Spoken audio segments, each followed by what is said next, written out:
Hi ladies, welcome back to the Perimenopause YouTube channel. This is Dr. Alexandra Doig, and today we are back in the gym and we are talking cellulite. We're talking the causes of cellulite. We're talking about how to reduce cellulite, at least the appearance of cellulite, with the aim of removing cellulite altogether if you're persistent enough, okay, with all of the lifestyle changes that we're going through in this manual. I'm going to start through and giving you a diagram of the tissue from the surface down to your muscle layer. This is a really good diagram showing the muscle layer at the bottom here. Okay, that's essentially a muscle that is involved in the movement of everything, like your biceps muscle, your triceps muscle, your quadriceps. Okay, that's indicated by this sort of band of muscle. We move up into the subcutaneous fat.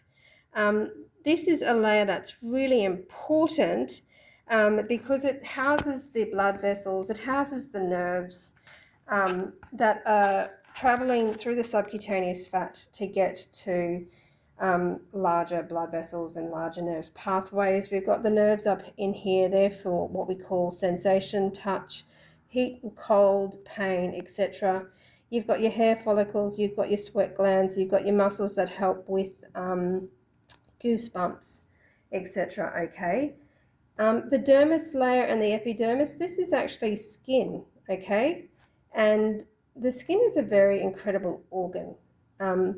But like everything else in the body, it's made up of a lot of collagen. And so if your collagen is, I guess, your synthesis of collagen is poor because, for instance, you're vitamin C deficient, or you're not having a huge amount of vitamin C on a regular basis, which vitamin C is important in the synthesis of collagen. So that's just one example of how you can get either poorly made or a deficit of adequate collagen. Then you're going to be affecting, I guess, the integrity of the dermis and the epidermis tissue. Now I'm going to move across to this slide, and I hope you can see it clearly. In this slide, you can see that this is the healthy version of what we were just looking at, mostly concentrating, however, on the fat cells that are within the fat layers and areas. What I'd like to go through first before we move on to the cellulite image is this thing that wasn't really shown well on the other image. You did see, if I move across back to here, you did see that there were this sort of architecture within that epidermis. And this one over here actually shows you what makes that architecture. You've got these fibrous anchor points that connect these layers here, the epidermis and the dermis, and within these areas you've got all of those nerve receptors, like for pain, touch. You've got your hair follicles, you saw them in the other image, but you've got these fat cells. Now when your fat cells increase, they don't just increase in number, and I like the way that this image has shown it because they actually increase in size. So you don't have an increased number of fat cells, you have an increased size of fat cells, where you have a buildup of fat within the fat cells that are existing. Now, if they become too big for the space that they're in, they're going to cause bulging. And that bulging, because we've got these fibrous anchors, is essentially going to cause dimpling, the typical dimpling. And you can see fat is actually, or adipose tissue or fat tissue is yellow. So you're going to get that yellow discoloration and that dimpling that is very typical of cellulite. Now, so how do we then get rid of cellulite? And why do skinny people or people who are underweight have cellulite? This comes down to, I guess, we talked about collagen and the integrity of all of these structures. If there's weakness in any of the collagen related structures, then you're going to obviously have a degree of dimpling. If your fat cells are overexpanded, you're going to have dimpling. But the final thing is if your muscle is weak, then you're going to have dimpling from sagging. Okay, so you'll probably notice that when you stand up, your legs are elevated, or they're just even lying in front of you, like my legs are just going across. You can't really see any cellulite in that position. If, however, I stand up, or if I push down on my leg, and I've got way less than I had not long ago because of the changes I've been making, but you can see that there's a dimpling there, and I have to try really hard these days to actually get the cellulite to show. But you can see that if your is low, then you are going to have just cellulite from sagging of the subcutaneous tissue and that the superficial skin, or the skin layer, because the muscle's just not holding it in place where it's meant to be. Okay, and that's why gravity will typically worsen the appearance of cellulite. The final thing I'd like to show you is an image of muscle, because muscle's interesting in that, like fat cells, muscle cells don't multiply.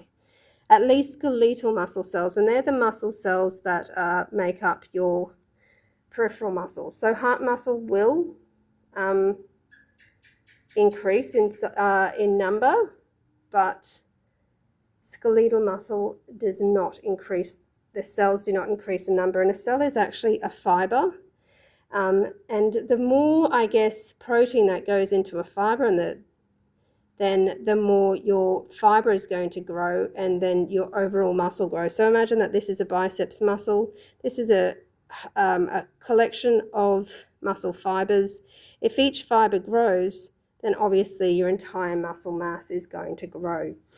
And that's how you have increased muscle mass. Once your muscle mass is greater, it's going to improve the integrity of everything above it by holding it in the right place. Okay, so yeah, I think it's really important to understand that physiology and anatomy, so that then you can target the problem areas for your exercise and for your diet and your nutrition.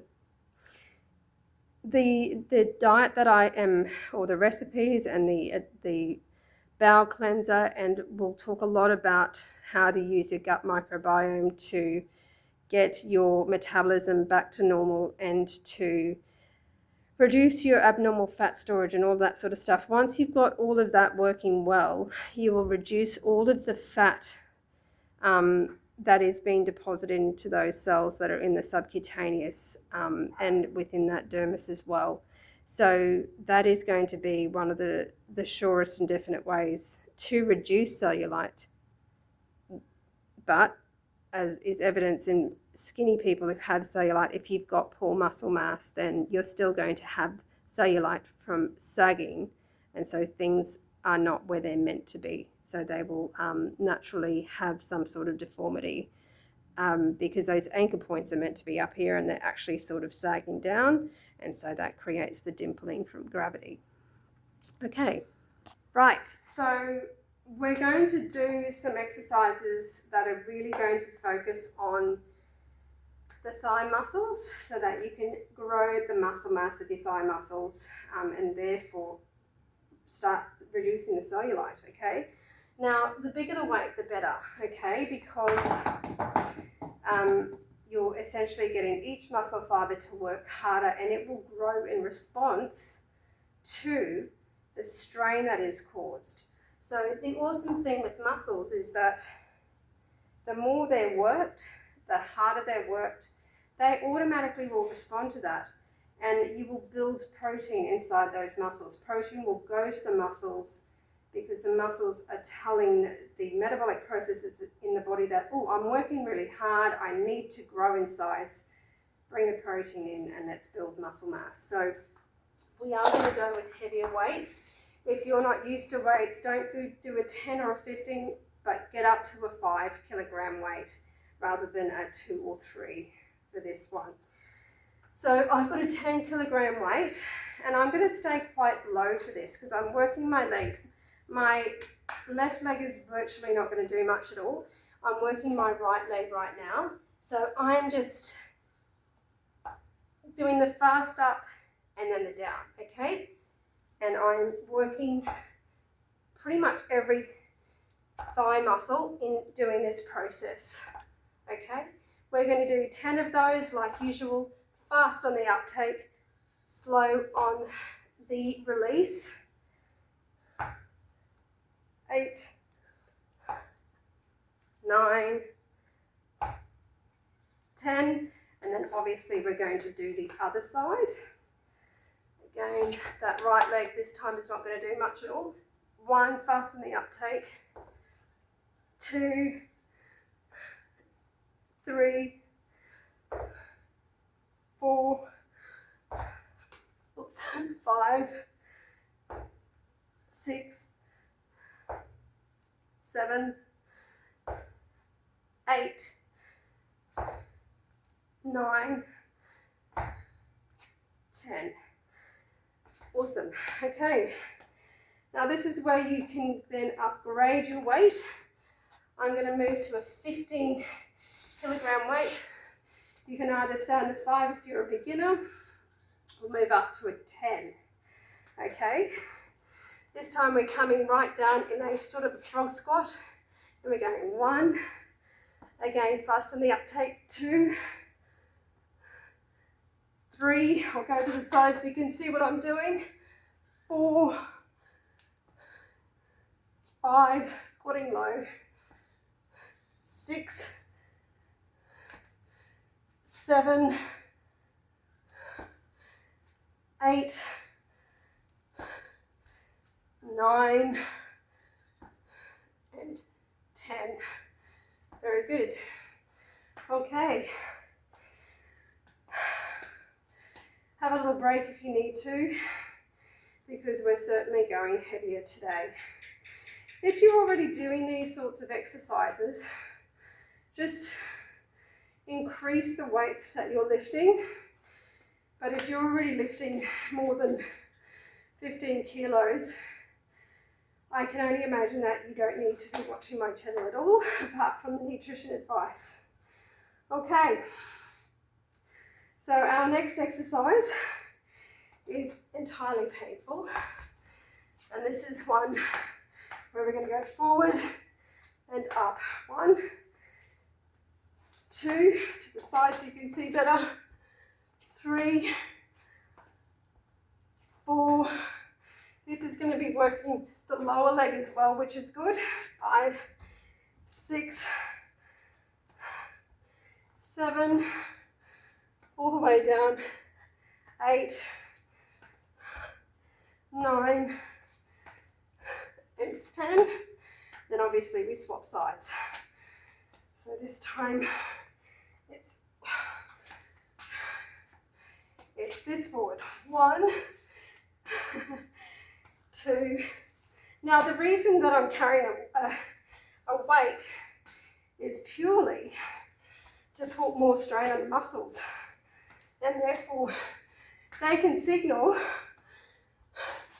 to the body's metabolism that, you know, through the hypothalamus, that, oh, you know, release a bit more growth hormone tonight and build those muscles. 9 and 10. Woo. So that's already 4 exercises in this workout. Woo. Okay. Our 5th exercise is we're just going to hold this like so. Again, I've got a 10 kilo. Do a 5 if you want. And we're going to jump 2, 3, 4, 5, 6, 7, 8, 9, 10. Okay. Now I do have an ankle weight here. This is only a 1 kilo. My 2 kilos are in the lounge room.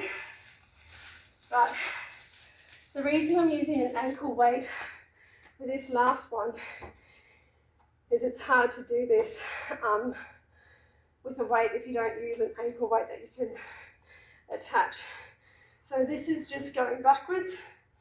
So we're using our glutes and our hamstrings.